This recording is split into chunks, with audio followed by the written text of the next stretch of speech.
Glória a Deus. Meus irmãos, minhas irmãs, igreja amada, recebam a paz do Senhor. Amém. E bom que você veio neste culto hoje. Quem não vem para o culto recebe notícia. O culto ontem foi uma bênção. Mas quem veio para o culto recebe a bênção e sai distribuindo a notícia. Eu recebi a minha vitória. Você é candidato de sair daqui abençoado pelo Senhor. Eu louvo ao Eterno por me permitir chegar até esta casa de oração. Bem verdade, e hoje a logística foi tanto quanto conturbada para chegarmos aqui. A Mila foi no almoço na casa da avó e aí essa chuvarada ficou presa do outro lado. E hoje tem Uber, né? Quem sabe Elias disse, para o céu, aí o Uber celestial veio, pegou ele, levou assim, né? E a gente também tem Uber hoje, irmão. E chegamos aqui para poder glorificar a Deus. Meus irmãos, Deus tem uma palavra para a sua vida. Você está disposto a ouvir? Primeiro livro do profeta Samuel.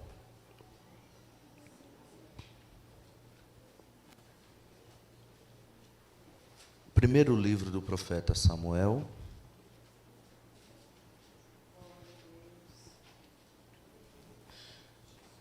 capítulo de número 10.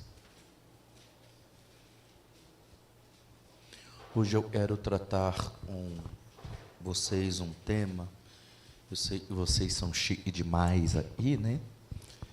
Na campanha de 12 dias de clamor, temas centralizados, eu quero ser fiel a Deus dentro do tema proposto. Eu quero ministrar sobre Saul e os seus problemas de saúde. Saul e os seus problemas de saúde. Capítulo de número 10 do primeiro livro de Samuel diz assim: Tomou Samuel um vaso de azeite, ele derramou sobre a cabeça e o beijou, e disse: Não te ungiu porventura o Senhor por príncipe sobre a sua herança, o povo de Israel? Quando te apartares hoje de mim, acharás 2 homens junto ao sepulcro de Raquel, no território de Benjamim, em Zelza, os quais te dirão: acharam-se as jumentas e foram te procurar. Eis que teu pai já não pensa mais no caso delas e se aflige por causa de vós, dizendo: o que farei eu por meu filho? Quando dali passares adiante, chegareis ao carvalho de Tabor. Ali te encontrarão 3 homens e vão subindo a Deus a Betel, um levando 3 cabritos, outro 3 bolos de pão e outro um odre de vinho. Eles te saudarão e te darão pães, e receberás de sua mão. Então seguirás a Gibeá Elohim, onde está a guarnição dos filisteus. Há de ser, entrando na cidade, encontrarás um grupo de profetas que descem do alto, precedido por saltérios, tambores, flautas, harpas, e eles estarão profetizando. O Espírito do Senhor se apossará de ti, e profetizarás com ele, e tu serás mudado em um outro homem. E você diz amém? Amém. E tenha assento, se assente dando glória a Deus.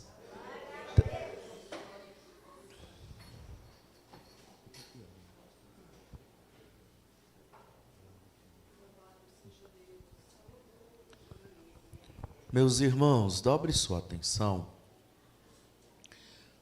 para esta abordagem bíblica e tem como visão e aplicação a área da saúde.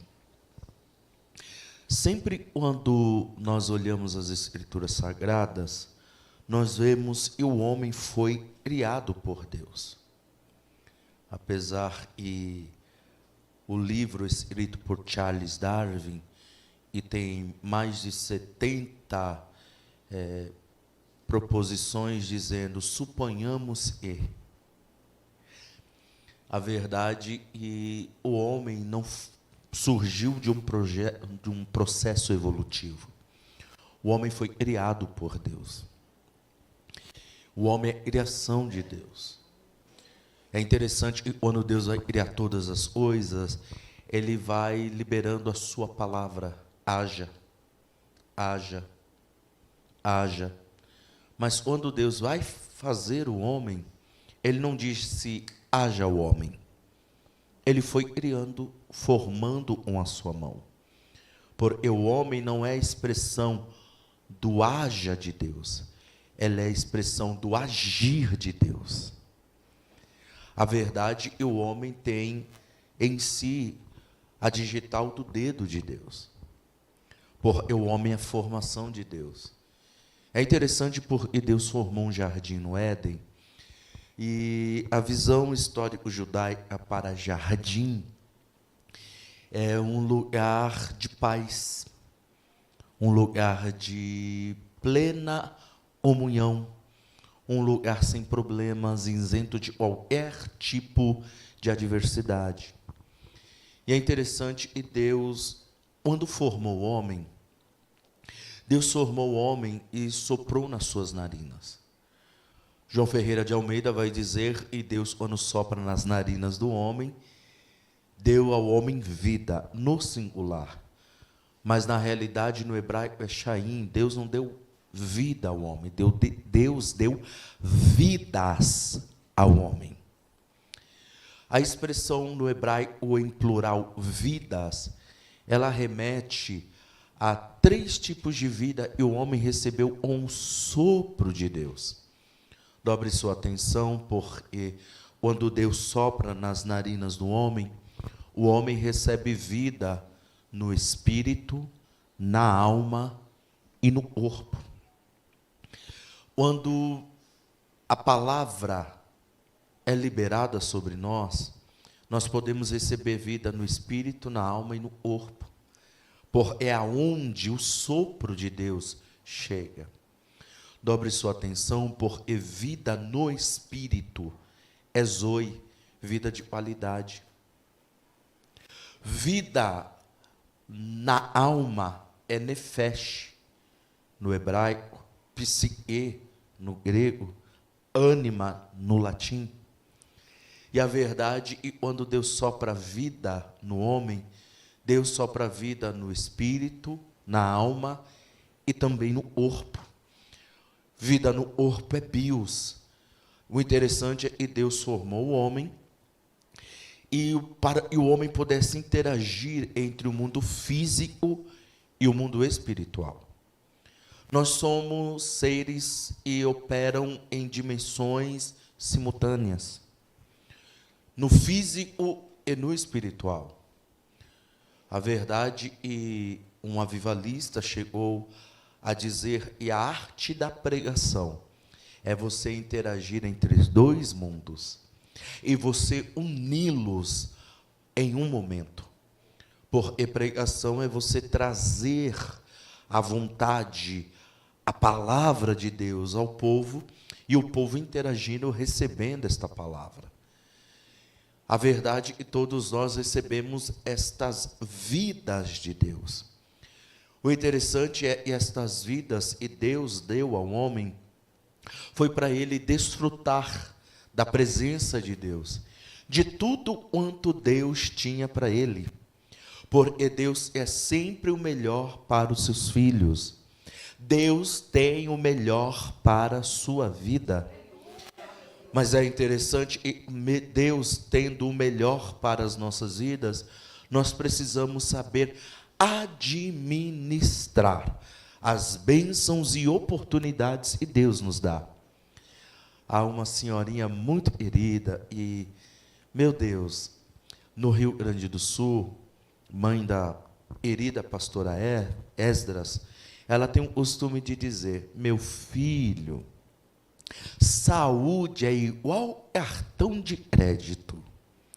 Você gasta, gasta, gasta. Mas um dia chega a conta. Porque nós devemos saber administrar. A problemática de interagir entre dois mundos e por muitas das vezes nós valorizamos mais um do que o outro. Tem gente que valoriza mais o material, o físico, do que o espiritual. Paulo vai falar acerca desse tipo de cristão e valoriza mais o material. Tiago vai escrever na sua epístola, repreendendo esse tipo de pessoa, dizendo: não pense nas coisas que são de baixo, mas pense nas coisas que são de cima. A verdade é que todos nós estamos aí com uma perspectiva espiritual, porque nós estamos numa campanha de 12 dias de clamor. E quem vem fazer esta campanha, ele vem viver o princípio da antecipação. Qual é este princípio? É o princípio de preparar antes para receber depois. Vou dizer de novo. O que é o princípio da antecipação? É Deus dizendo a Moisés: Moisés, a minha nuvem vai descer 6 dias pairando no monte. E no 7º dia ela vai descer. E quando ela descer, eu vou te chamar pelo nome. Porque o ambiente estava sendo preparado para Deus se revelar. A nuvem ia descendo, 1º dia, 2º dia, descendo mais um pouco, 3º, 4º dia, 6º dia a nuvem descia, 7º dia ela desceu e cobriu todo o monte e Deus chama Moisés. É porque o ambiente estava sendo preparado. É o princípio da antecipação. Antes de Davi buscar a arca da aliança, símbolo da presença de Deus, ele levanta uma tenda. A verdade, ele levanta a tenda porque ele prepara o ambiente para a arca de Deus chegar. Isaías, capítulo 54, verso 1 e 2, a Bíblia vai dizer: canta alegremente, ó estéril, e não deste a luz, porque você dará luz e terá mais filhos do que a casada. O que Deus está dizendo? O princípio da antecipação. Deus está declarando: você hoje é estéril, mas amanhã você vai dar luz a um filho, e você vai ter mais filhos do que a casada. Deus está dizendo: hoje você não tem, mas creia, se prepare, porque amanhã você vai ter. Canta alegremente ao estéril e não deste a luz, porque você vai ter mais filhos que a casada. Verso de número 2: amplia bem o lugar da tua tenda, firma bem a sua estaca, porque o Senhor te encherá de bênçãos, a ti e a tua posteridade, descendência. É interessante que Deus está dizendo: se você quer receber grandes coisas de Deus, se prepare para grandes coisas. Deus está dizendo: se você quer receber uma grande bênção, prepare, aumente a sua tenda para receber a bênção, para acomodar a bênção. Tem gente que quer receber um salário de 10 mil, mas não quer estudar. Não rola, irmão. Tem gente que quer mudar de vida, mas não quer mudar a vida. O interessante é que algumas pessoas, eu já ministrei isso aqui e volto a dizer, o interessante é que quando Abraão ele está entre Betel e Ai, olhando para o sul, Negueb, Egito, ele está olhando para o Egito, ele está no altar de Deus, entre Betel e Ai, Betel, casa de Deus, Ai, monte de lixo, ele está olhando para o Negueb, para o sul, para o caminho que leva ao Egito, e ele está olhando o caminho que leva ao Egito, e ele está se sentindo atraído pelo Egito, ele está no altar de Deus, mas está com o coração dividido e vai para o Egito. Quando ele volta para o mesmo altar, é o mesmo ambiente, mas Abraão não era o mesmo. Ele mudou o posicionamento. Agora Betel não estava mais à esquerda, estava à direita. Aí não estava mais à esquerda, estava à direita. Por quê? Abraão mudou seu posicionamento. Em vez de olhar para o sul, agora, quando ele retorna, ele vai olhando para o norte, para a terra da promessa. Perdeu a oportunidade da glória. Quem quer mudar de vida precisa tirar os olhos do Egito, símbolo do mundo, e começar a olhar para o norte, terra da promessa, porque norte é para cima. Está na hora de tirar os olhos das coisas que são da terra e colocar os olhos nas coisas que são do céu. Então, quando nós percebemos, e algumas pessoas, elas valorizam mais o material, aquilo que se pode ter, aquilo que se pode apalpar. Muitas das vezes, nós temos o outro extremo de alguém que valoriza mais o espiritual. Eu estive em Santa Catarina em uma das muitas viagens que fiz, e tinha um pastor, ele ligou por diversas vezes, ele queria uma agenda comigo. Ministrei na igreja, foi uma bênção. E ele disse, nós em Santa Catarina, eu preciso te levar na igreja do meu irmão. Eu falei, eu quero ir na igreja do seu irmão. Onde é a igreja do seu irmão? Rio Grande do Sul. Eu falei, dá uns 600 quilômetros, pastor. Vou te levar lá. Amém, bora. Mas nós vamos sair de madrugada. Eu falei, por que de madrugada, pastor? Saímos por volta das 4 da manhã, 5 da manhã, não tem problema de acordar cedo. Ele, não, meu filho, pode ficar tranquilo. De vez em quando eu durmo no volante e um anjo toma a direção do carro. Eu olhei para ele e disse, não vou com o senhor. Se o senhor dormir e um anjo assumir a direção, a gente vai lá para o céu. É o Uber e vem buscar Elias. O interessante é que todo mundo quer ir para o céu, mas ninguém quer morrer para chegar lá, né? Falei, não, pastor, não tem anjo não, pastor. O senhor dirige isso aí, ou eu dirijo. Porque nós temos este extremo das pessoas jogarem para o espiritual, excederem a questão de um cristianismo sadio para viver este oposto. Um ponto de equilíbrio, isso já se refere também à questão da saúde. Porque as pessoas, elas vão utilizando a sua saúde sem notarem ou sem se preocuparem. Na questão, se você ver na questão dos avivalistas, eles se preocupavam com a questão de saúde. Um dos avivalistas foi ordenado pelo pai dizendo, todo dia pela manhã você caminhe. E ao ponto deste jovem poder correr 20 quilômetros todo dia pela manhã. A verdade, e George Whitefield, eu amo a biografia de Whitefield.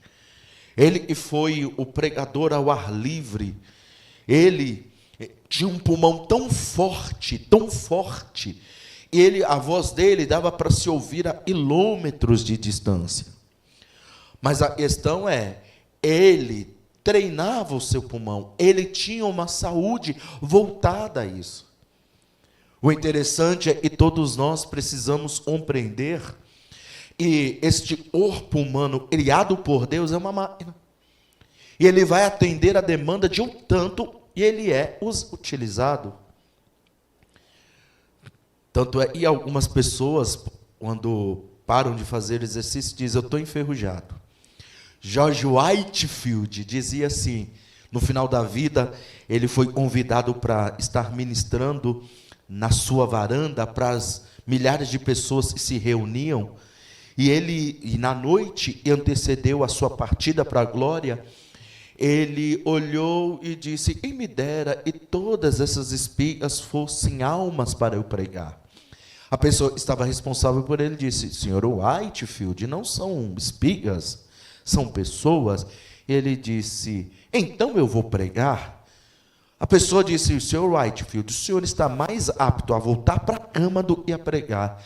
E ele disse, Senhor, fez uma oração, eu estou cansado naturalmente tua obra, mas eu não estou cansado da tua obra.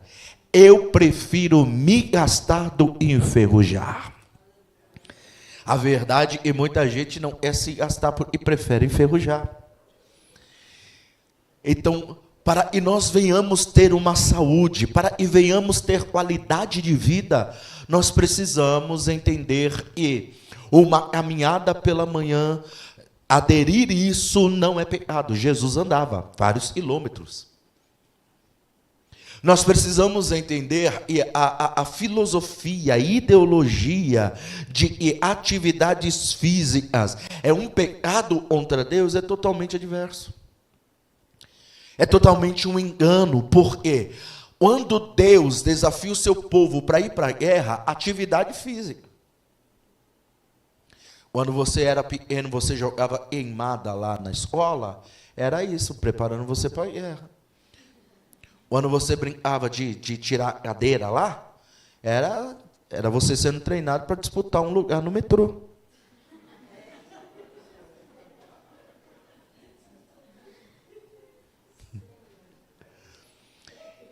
Então, na realidade, nós somos treinados e condicionados. Entenda, uma pessoa e não tem uma qualidade de vida ou não investe em saúde. Quando eu digo saúde, eu não estou falando remédio, eu estou falando qualidade de vida. Tem um pastor, eu amo muito, ele vai até me receber dia 18 e 19 de março, lá no Rio Grande do Sul, para pregar na convenção das Assembleias de Deus de Madureira do Estado. E é um dos pontos altos para qualquer pregador, pregar numa convenção, para você falar para pastores de pastores, líderes de líderes. Mas esse pastor, muito querido, eu tenho o costume de chamar ele de pai. Pensa num homem que eu conheço há 20 anos. E eu sempre falava para ele, durante os 20 anos, eu sou chato. Durante os 20 anos, ele vinha, meu filho, olha só que picanha linda, gaúcho. Olha só que picanha maravilhosa, porque aqui em São Paulo a gente come para viver. Lá eles vivem para comer. E é um negócio de nata, chimia, uma gordura, um negócio violento. E toda vez que eu ia almoçar com ele, muitas das vezes, ele pegava aquela picanha, uma gordura amarelinha, estalando, e dizia, é esse pedaço mesmo, fez isso aí vai te dar problema. Não, meu filho, essa gordura, o senhor está antibíblico. Eu estou antibíblico. Eu falei, por essa gordura aí é o redenho. O redenho é a gordura amarelinha e ia no altar para ser queimado para Deus. Então, quando o senhor come essa gordurinha amarelinha aí, o senhor está comendo a parte de Deus. Gente, ele teve 2 infartos. E nos 2, eu estava lá para levar ele para o hospital. E eu dizendo, eu te avisei.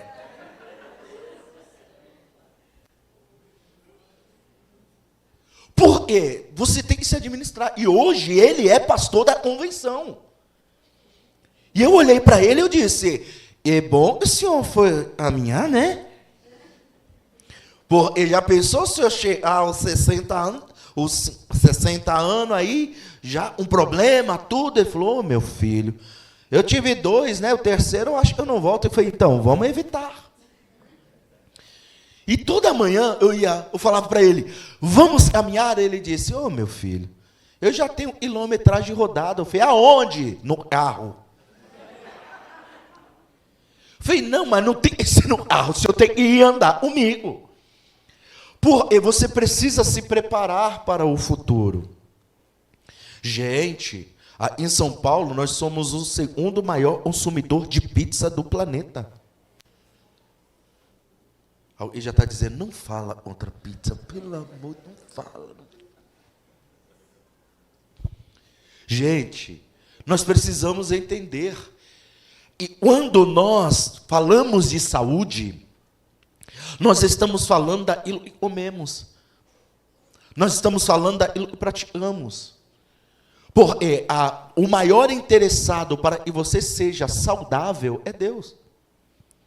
Só nível de formação, quando Deus tira o povo do Egito, Deus fala para Moisés: Moisés, escreve aí leis e preceitos.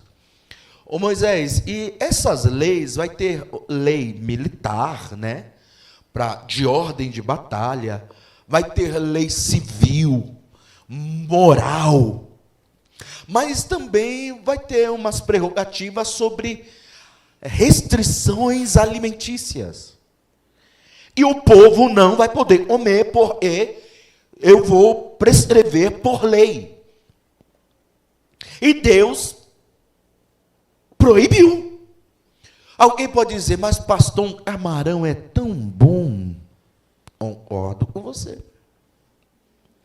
Pastor, mas um polvo é tão bom. Pastor, uma carne de animal selvagem, um molhinho de hortelã.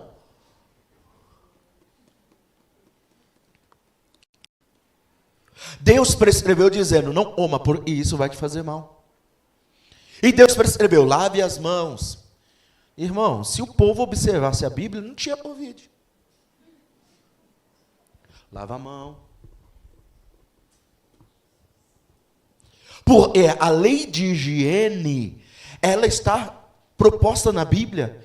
E a lei da restrição alimentícia era o propósito de Deus para ter o seu povo saudável. Para ter o seu povo, um povo mais feliz da terra.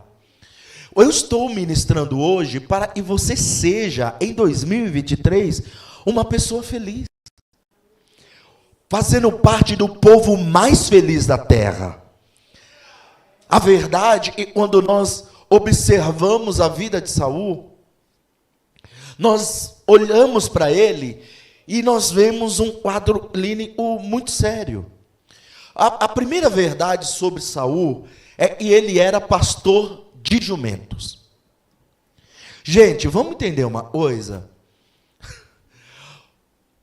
O sucesso da sua vida depende daquilo que você faz. Tem gente que trabalha naquilo e não ama. Isso já é uma problemática. Então, quando eu dou mentoria para algumas pessoas e elas estão fazendo faculdade, fazendo curso, por que você está fazendo esse curso? Ah, porque ele dá dinheiro. Vai dar problema lá na frente. Porque você não deve fazer algo para ganhar dinheiro. Você deve fazer aquilo que ama e ser muito bem pago por isso. Obrigado. Esse é o princípio da felicidade. Quando Saul, ele tem um emprego de cuidar de jumentos, ele tem um problema. Porque o sucesso da vida de um pastor depende do tipo de ovelha, do tipo de animal que ele pastoreia. Davi foi pastor de ovelha, deu certo. O profeta Eliseu foi cuidador de bois. Hashtag pastor de bois. O Saul foi pastor de jumento. O filho pródigo, pastor de porcos. Então, o sucesso profissional, ele está envolvido naquilo que você faz.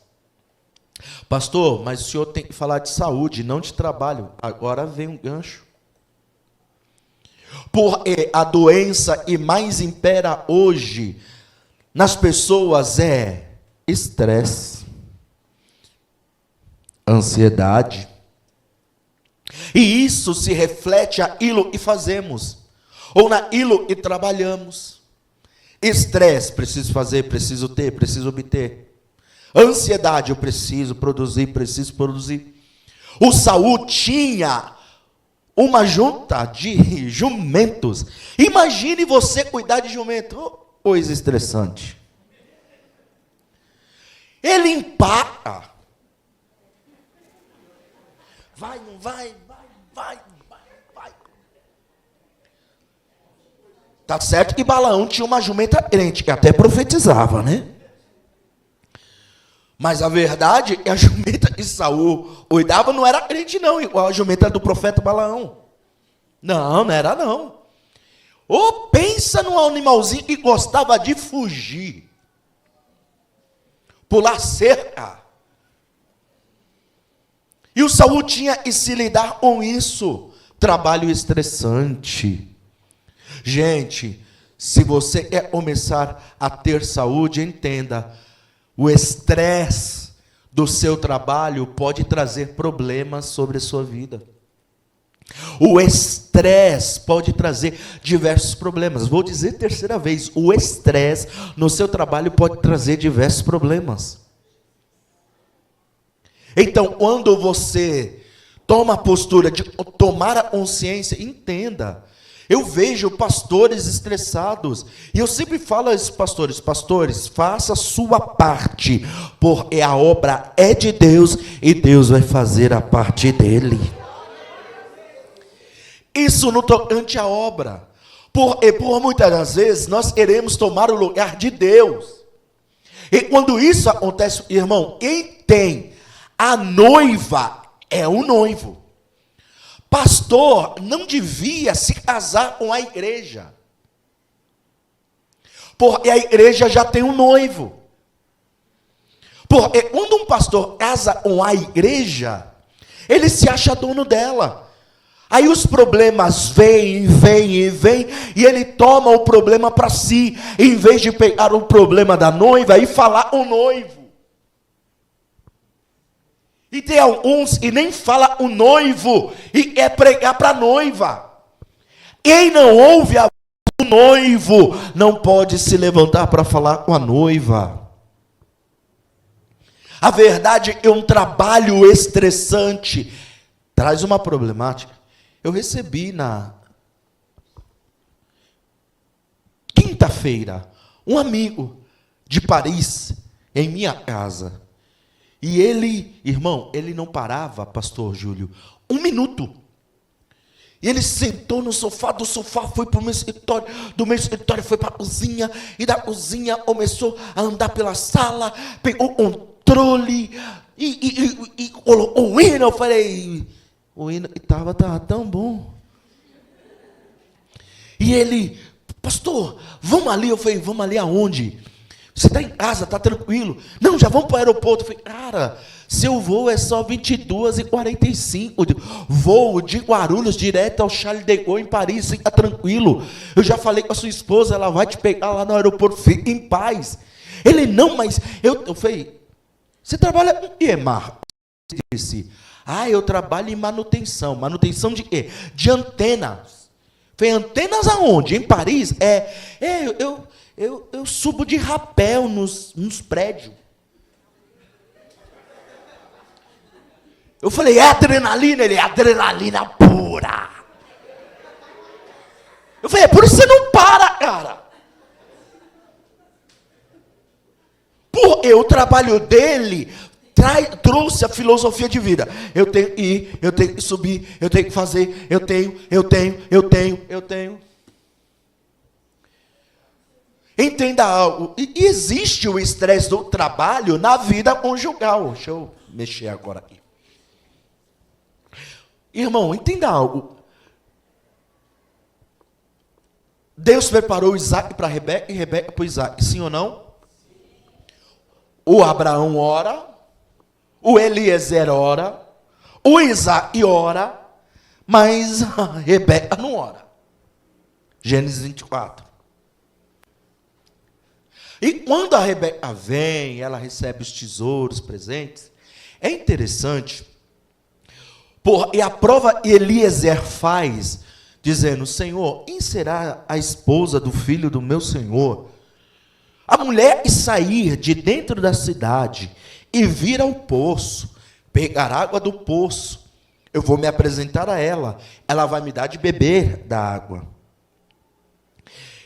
E ela me servir e servir os meus camelos, essa vai ser a esposa do filho do meu Senhor. Eu me perguntei durante muitos anos, por que Eliezer faz essa prova e não faz nenhuma outra? A moça mais bonita, mais bela. E tem rostinho de porcelana, cabelos lisos e escorridos. Ele ora dizendo, a moça ir sair, pegar água para mim e para 10 camelos, Cada camelo, 70 litros no mínimo.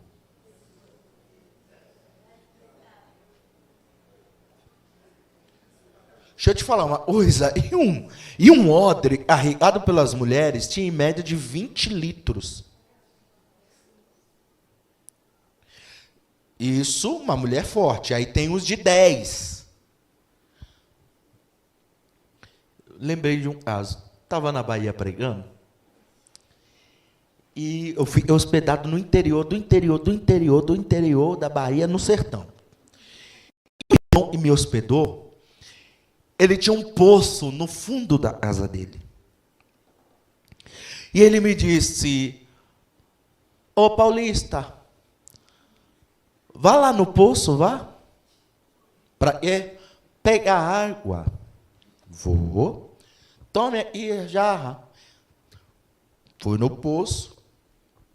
Bordinha e desce, baldinho e desce vazio, baldinho e sobe cheio. Leva para ele. Mas traga mais água, traga. Fui segunda vez no poço.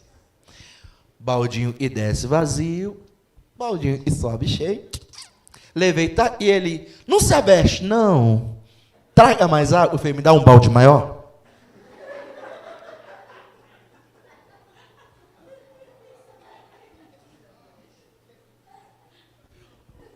O tamanho do cântaro da Rebeca, irmão, ela teve que fazer, a Rebeca é crente, porque eu na terceira vez já falei, me dá um balde maior para resolver isso de uma vez. Então ela vai e vem, vai. Qual é o objetivo de Eliezer? Dizer, Senhor, a mulher e sair, a jovem e sair, e dar água para mim, para os meus camelos, vai ser a esposa do filho do meu Senhor. Entenda algo, o Isaac era dono de rebanhos. O Isaac, quarentão, tinha, ele estava quarentão, bem estruturado, financeiramente, estava bem tranquilo, só precisava de uma mulher. E agora, ele vai precisar de uma esposa, porque a Sara morreu, Gênesis 23. Ele era o filhinho da mamãe. Por isso ele vai casar com 40 anos. Isso é para um seminário de família. Perdão.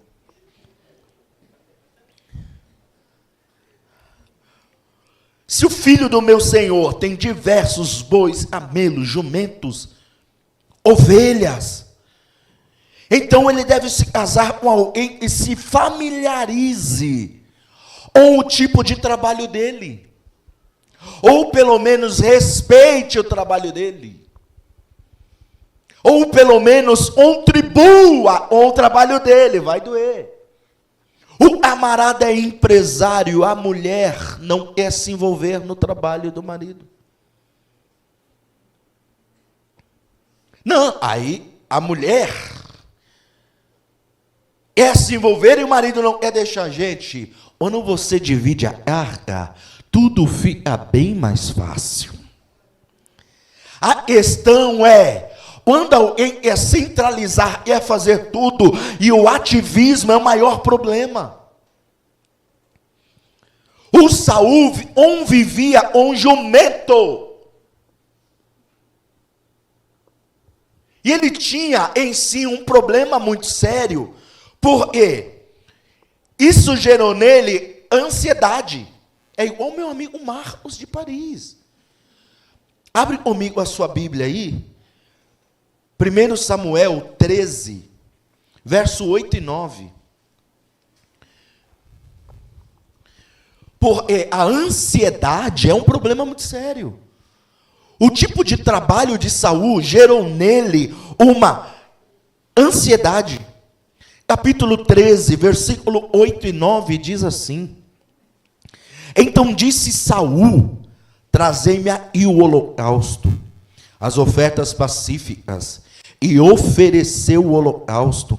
Mal acabara ele de oferecer o holocausto, eis que chega Samuel. Saul lhe saiu ao encontro para o saudar. Samuel, pois, perguntou: que fizestes? Respondeu Saul: vendo e o povo ia se espalhando, e tu não vinhas nos dias aprazados, e os filisteus já tinham se juntado em Micmas. Eu disse comigo, agora descerão os filisteus contra mim em Gilgal, e ainda não obtive a benevolência do Senhor, e forçado pelas circunstâncias,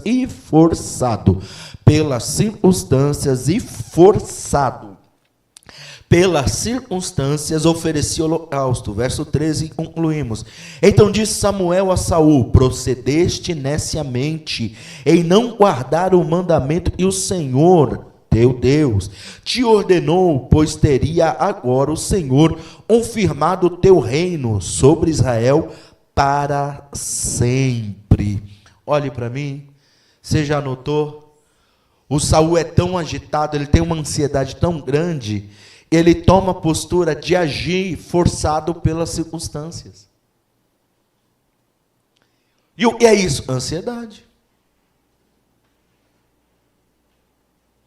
Quando Saul, ele foi ungido, no capítulo 9, ele foi ungido como príncipe, capitão do povo. A unção dele precisava ser confirmada com mais duas.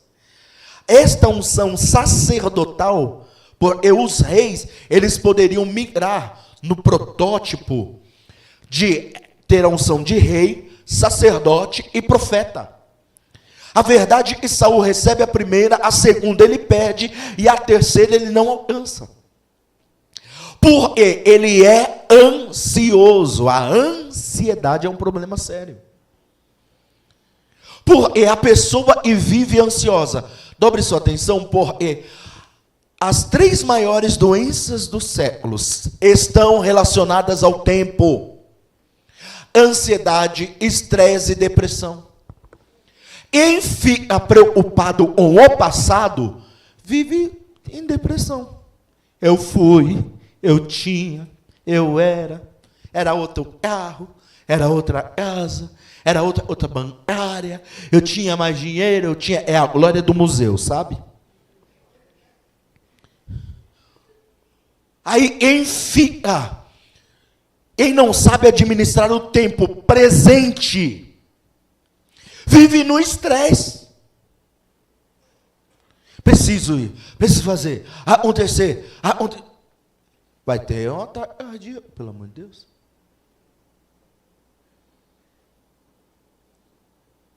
Quem vive preocupado demasiadamente com o futuro, vive na ansiedade.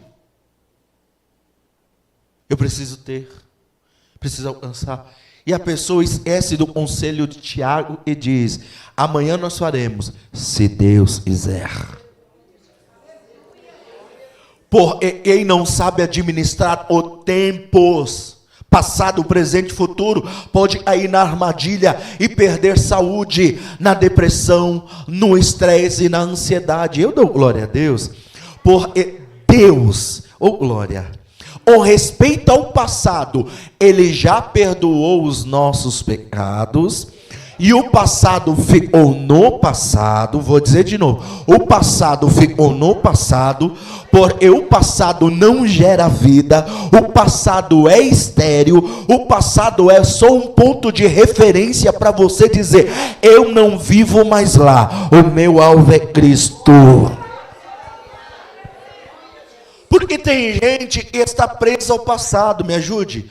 Pega na mão dessa pessoa que está do seu lado e diga para ela: quem está preso ao passado não tem futuro. Diga aí. Quem está preso ao passado não tem futuro. Porque ele está impedido, irmão. Se você ficar olhando para trás, você não consegue chegar mais adiante. Você não consegue avançar. As pessoas precisam entender e administrar o tempo. Quando você entende que Deus é aquele que é Senhor, porque Jesus disse, o escritor dos Hebreus diz, Jesus é o mesmo ontem,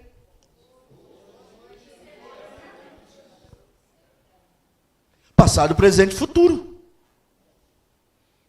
Quando você está no tempo presente e está vivendo o estresse, é porque você ainda não aprendeu a confiar em Deus. Eu vou dizer de novo, quando você vive no estresse é porque você não aprendeu a confiar em Deus. Jesus olhou para os seus discípulos e disse: não andeis, não se preocupe, vocês estão estressados.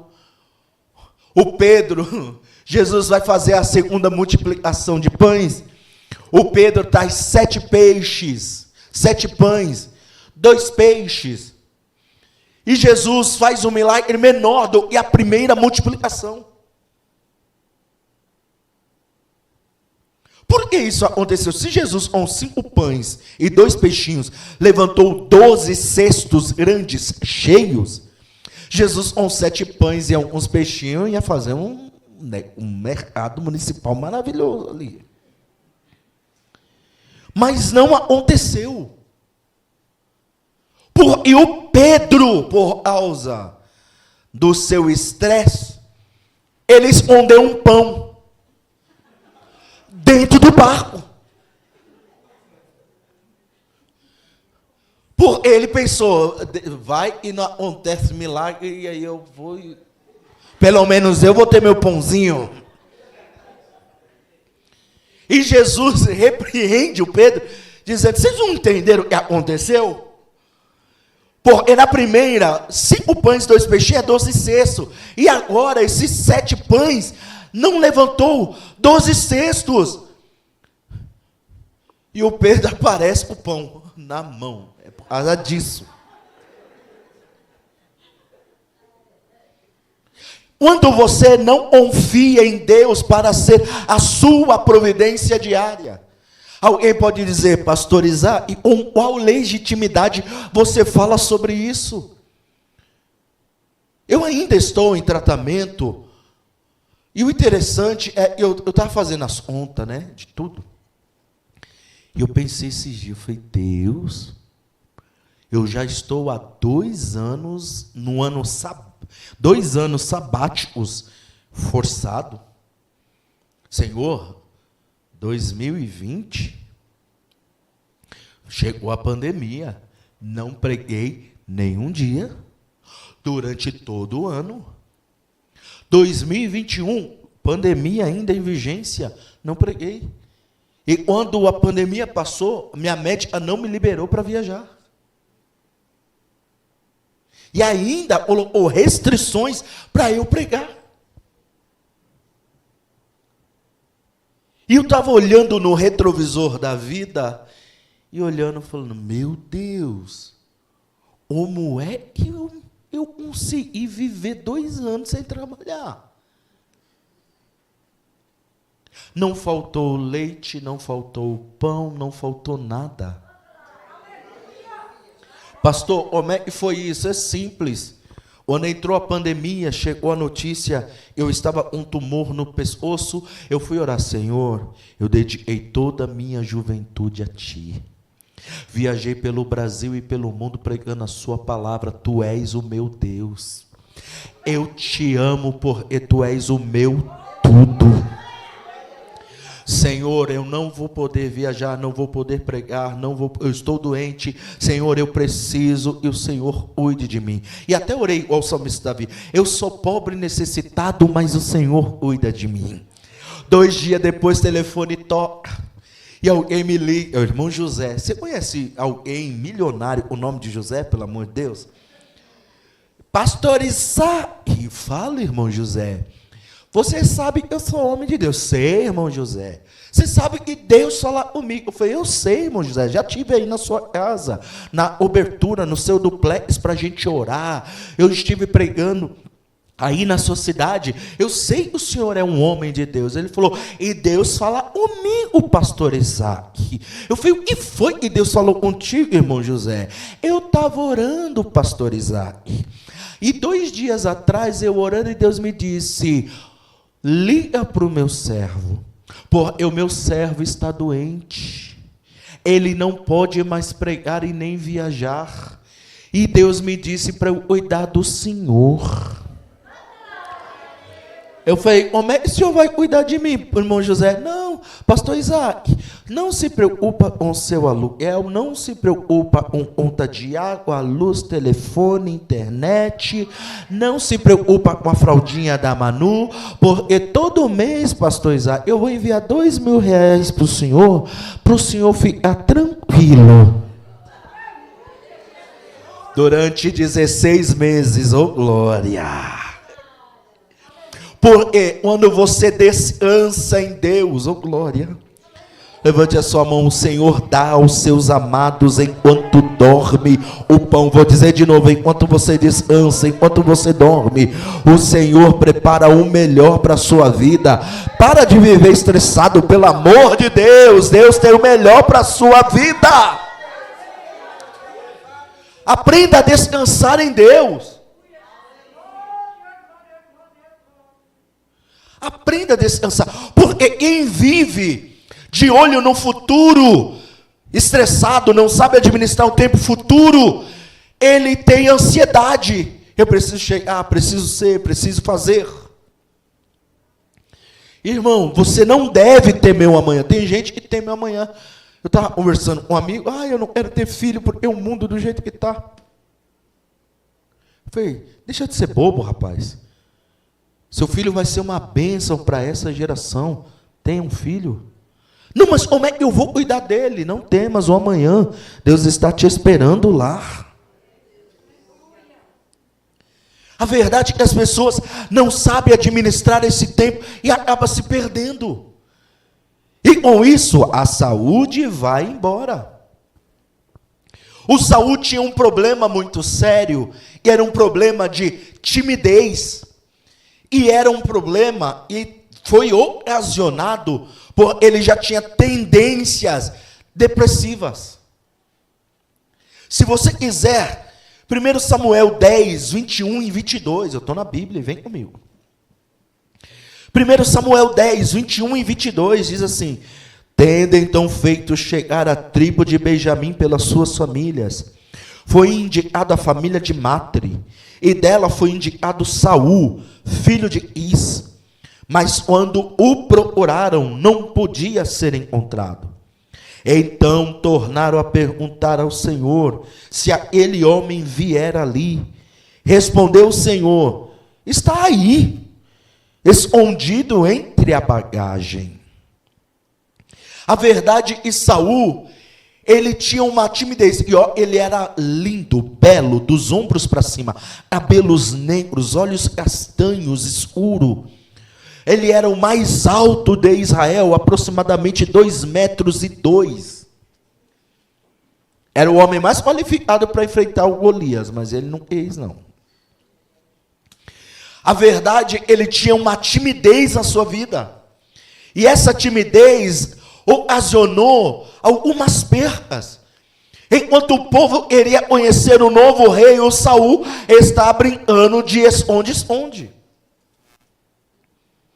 Gente, se existe um problema na nossa geração, é timidez. Tem gente que tem oportunidade na igreja e diz, não, hoje não. Tem gente que já devia ter um ministério próspero, abençoado, sou tímido. Eu também era, gente, eu repeti a primeira série porque eu só chorava na escola. O meu primeiro amigo foi na quinta série, porque ele pisou no meu pé. Eu disse, meu pé, ele disse, você fala.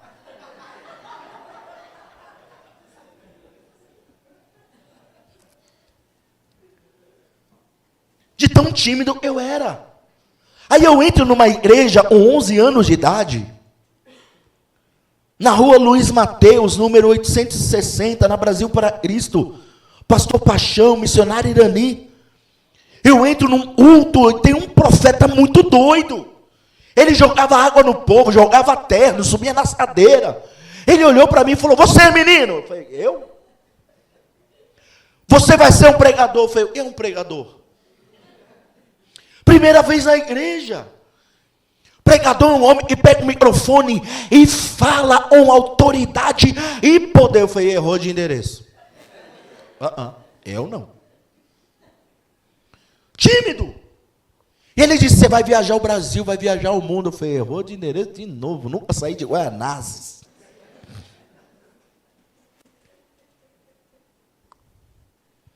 Ele disse, vem cá, eu vou orar por você.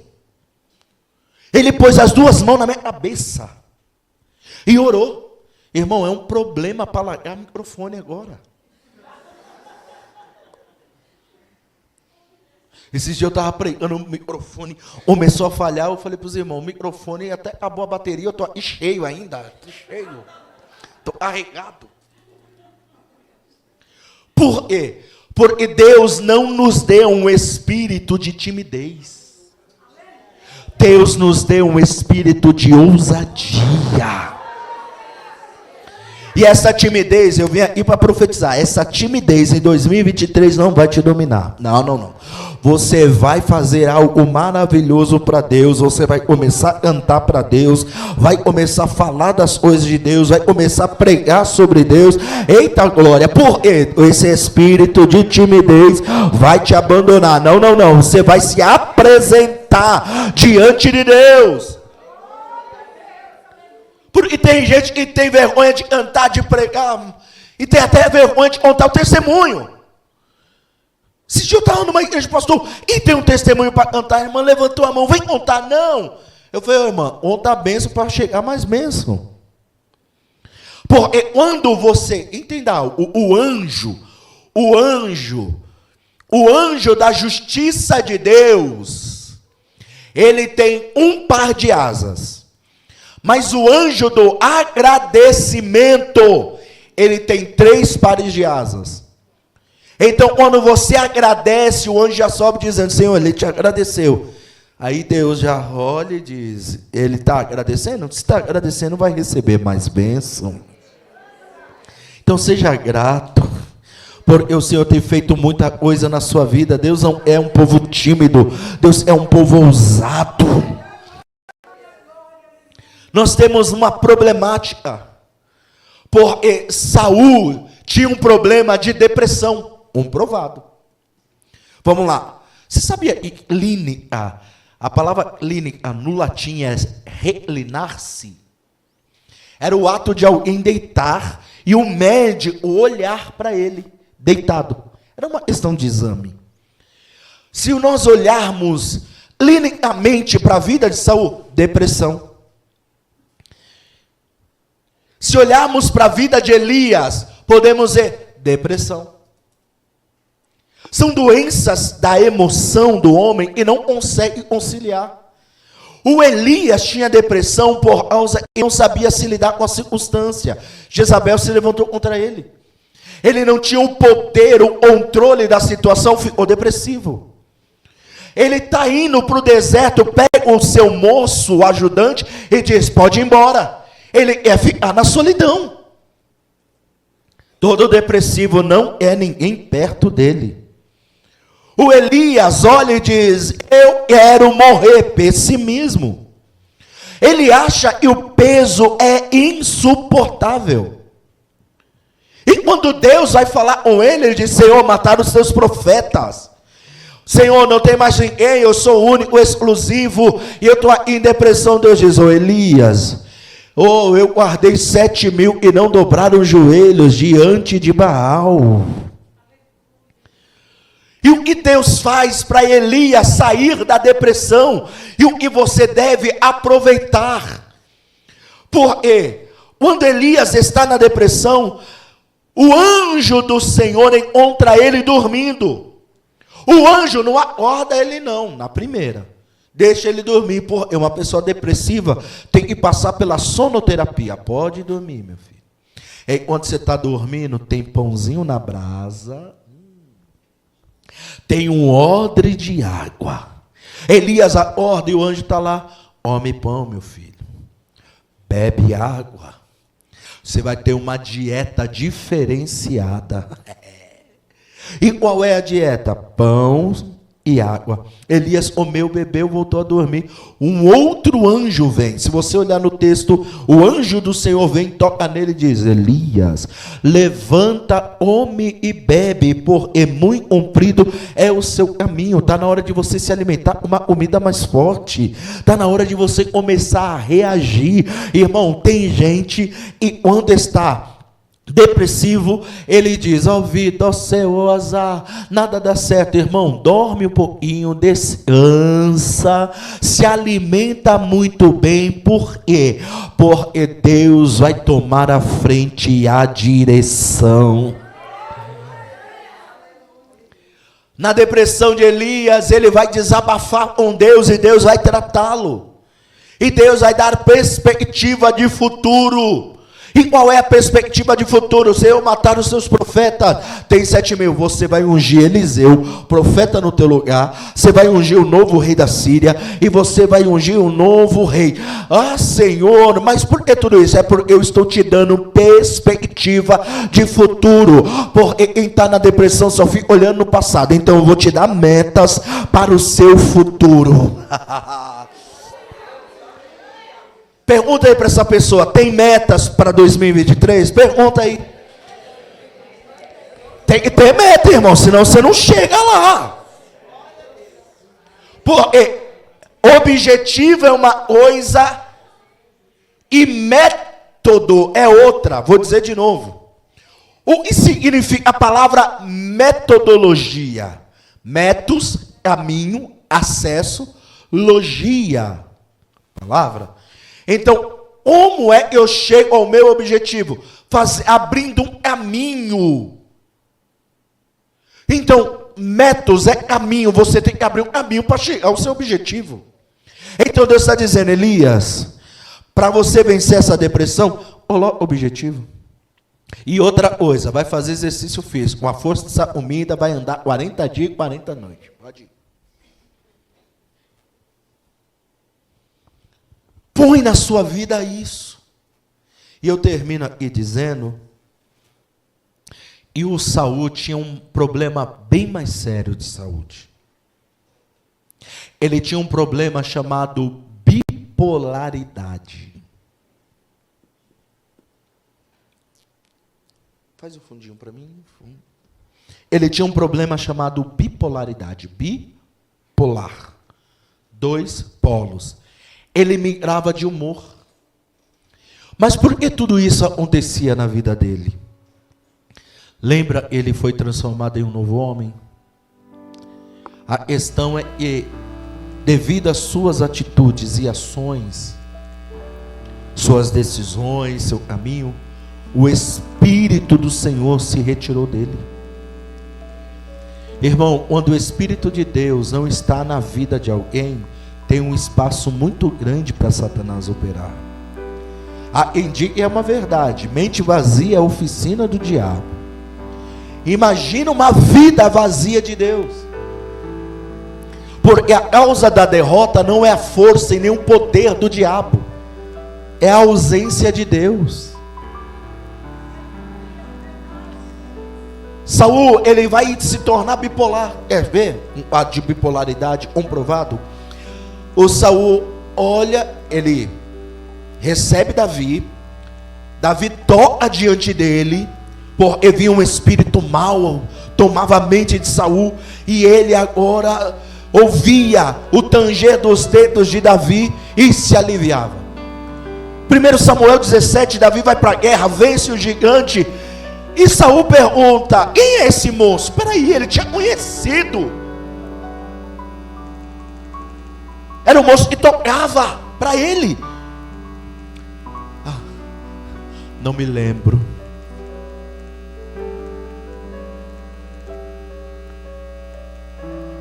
É ver um quadro comprovado de bipolaridade de Saul?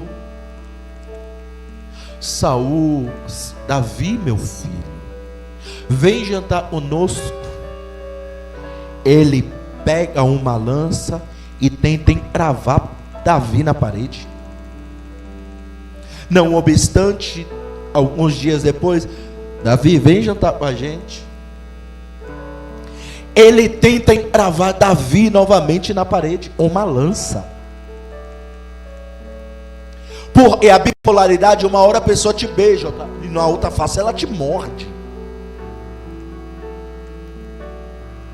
Numa face ela faz carinho e na outra ela dá um tapa.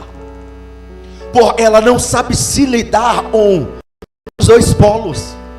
Tem uma alternância de sentimentos, e com isso se torna insuportável conviver com uma pessoa dessa.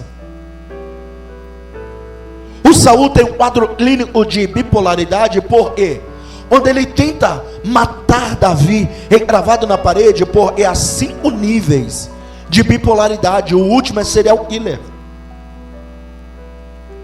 Ele tentou matar Davi. Você quer ver um nível de bipolaridade? Inveja. Saul matou seus milhares, Davi matou 10 milhares. Vou matar ele. Em vez de dizer, é um bom soldado, está lutando. Todos esses problemas vieram na vida de Saul porque o Espírito do Senhor não estava sobre a vida dele. Porque são problemas emocionais.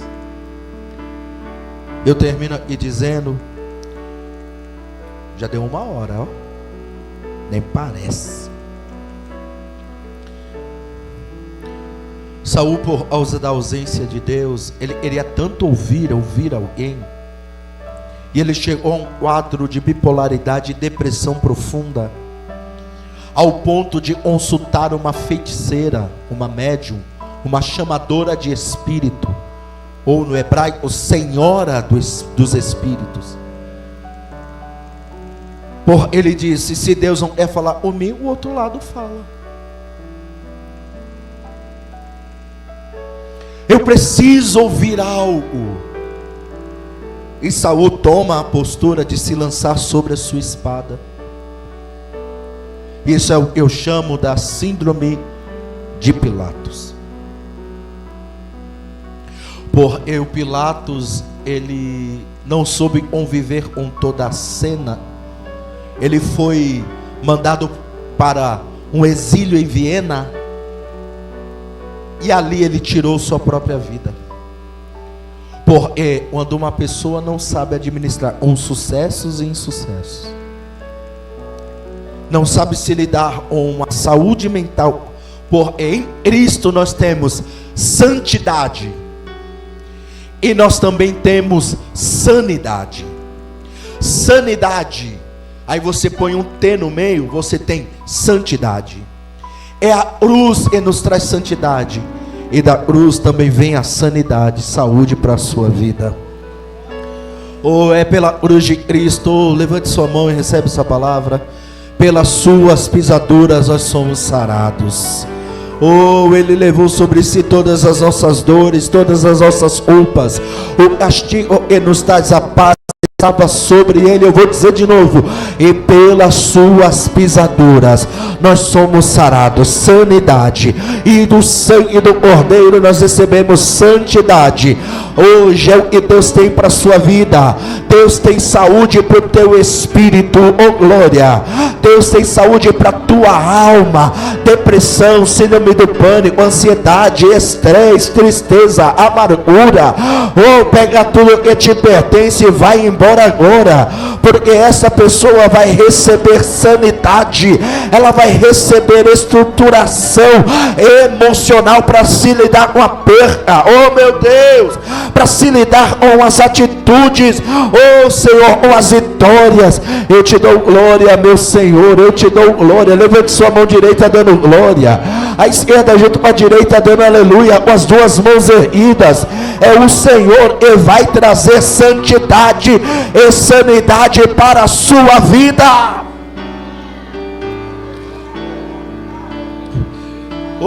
Deus quer te fazer um homem, uma mulher feliz, saudável.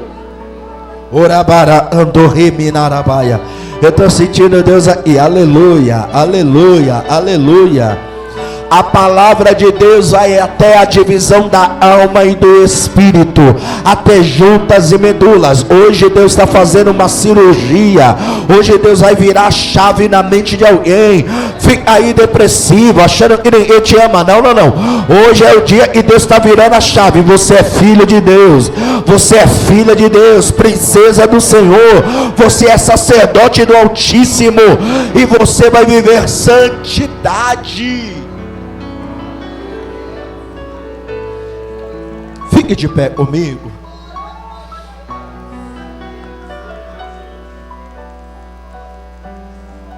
O Judas não soube se lidar com os insucessos. Chegou ao triste fim, tirou sua própria vida.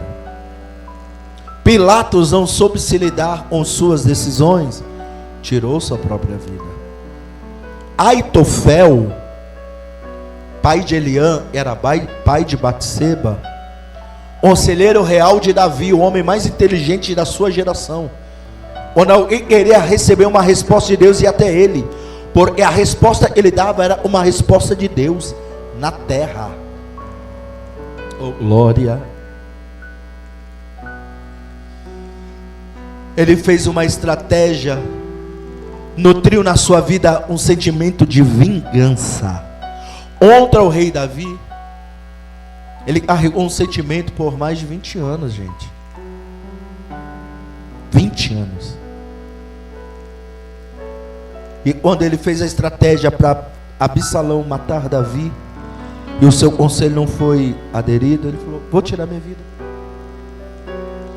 Porque quando alguém não sabe se lidar com os seus sentimentos, essa pessoa sempre pensa no pior.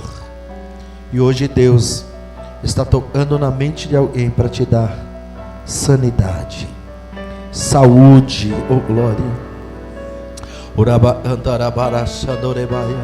Levante a sua mão direita. Isso não é uma mão, é uma tocha acesa. Abra sua boca e faça a sua oração. Oh, faça a sua oração neste momento. Peça para o Senhor te dar saúde.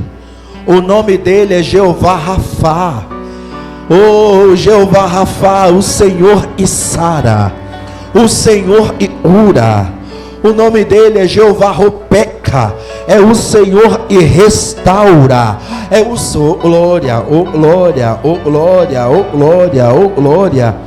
Ei, Eneia, Jesus te dá saúde, recebe saúde agora.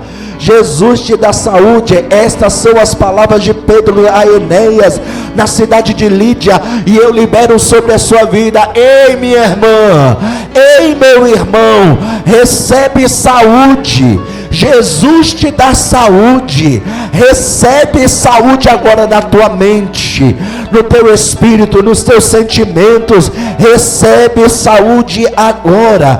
Saúde emocional, para saber se lidar com as perdas, ganhos, para poder administrar, oh meu Deus, a vida. Oh, recebe saúde. Jesus te dá saúde, Senhor. Nós clamamos por Jeová Rafá. Nós clamamos pelo Deus que cura, pelo Deus que restaura. Nós clamamos, Senhor, nós não teremos o triste fim de Saul, de Pilatos, de Aitofel. Nós teremos um bom futuro, porque hoje o Senhor nos cura, o Senhor nos restaura. Oh, o sangue de Jesus vai até a nossa mente, a nossa consciência, oh glória, e purifica a nossa consciência. Senhor, eu te dou glória. Senhor, desprende esta pessoa do passado.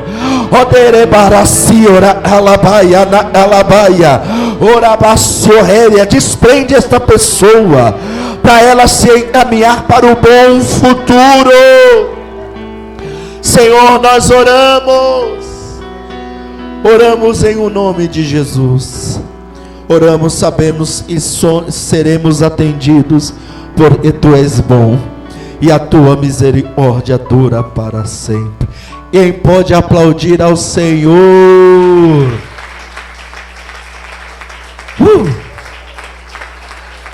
Glória! Com a mão você aplaude, com a boca glorifica. Oh, glória!